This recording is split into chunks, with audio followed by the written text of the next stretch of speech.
Hey, good morning. Welcome to the morning brief. Today is Thursday, March 7th. So, what do we got on the docket today?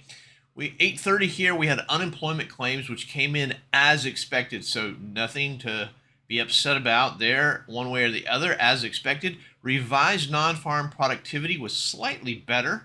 Revised unit labor costs were actually lower, and the trade balance was negative, but nobody pays the attention to trade balance anyway.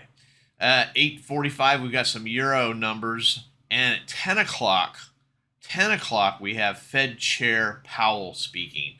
So of course, at 10 o'clock, things could go absolutely crazy. Natural gas storage at 10:30, another FOMC member speaking, Mester speaking at 11:30. We have consumer credit report from month over month at 3 p.m. and that is it for this Thursday. So 10 o'clock is really the big one is 10 o'clock. And the numbers from this morning are just sort of mediocre, mundane, not particularly interesting. Market is up, gapping up. Again, we're still doing this stair step action to the upside. Don't see this stopping anytime soon. Defies gravity, honestly. Where could it go? Okay, we could absolutely easily test the highs, which is 51.58 from a couple of days ago. We could also test this little bank of lows around 50.63. That's sort of the bracket. So if we could move, let's move this. So we've got, let's move this so that there's the high and there is the lows. We'll just put that back down there.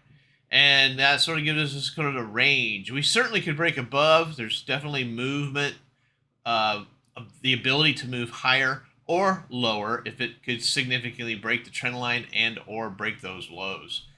I just don't really have an opinion, to be perfectly honest, where this market's going. Inventory does give us a little bit of interesting thing here. We had up day yesterday and we had up day in inventory, but it's a pretty good sized move on price, but we got just barely positive on the inventory at about 2,400 contracts, and all of that positivity on the inventory came in on the last 30-minute bar or 60-minute bar.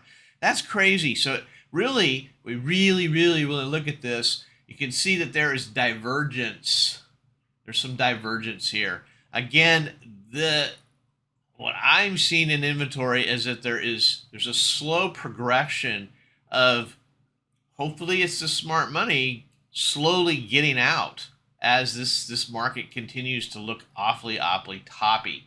We'll have to wait and see what happens. Moving on, intraday, where's support and resistance? Resistance on the top side, we got some at 51.53, 51.74, and the 5,200. On the downside, support, we've got support, good support, around 50.85. I'd go down to 50.50, maybe then drop all the way down to 50.10 for a decent support.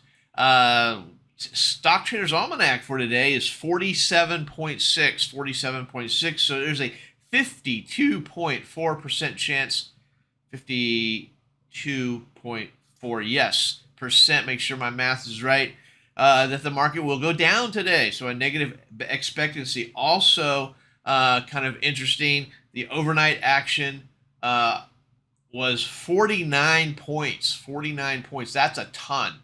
And if I scrunch this up, you'll see what I'm talking about. So the low down here at 86, all the way up to the current price of 35.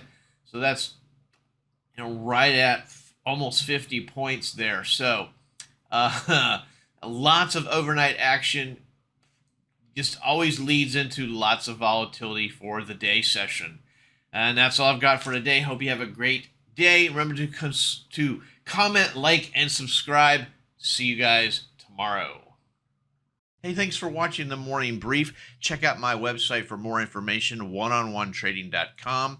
Take a look at the Troy levels, a trade location finder for the futures markets. Help you find those levels of support and resistance that are just so hard to find. I also do personal coaching and mentorships. So go ahead and take a look at my website, oneononetrading.com. Thanks.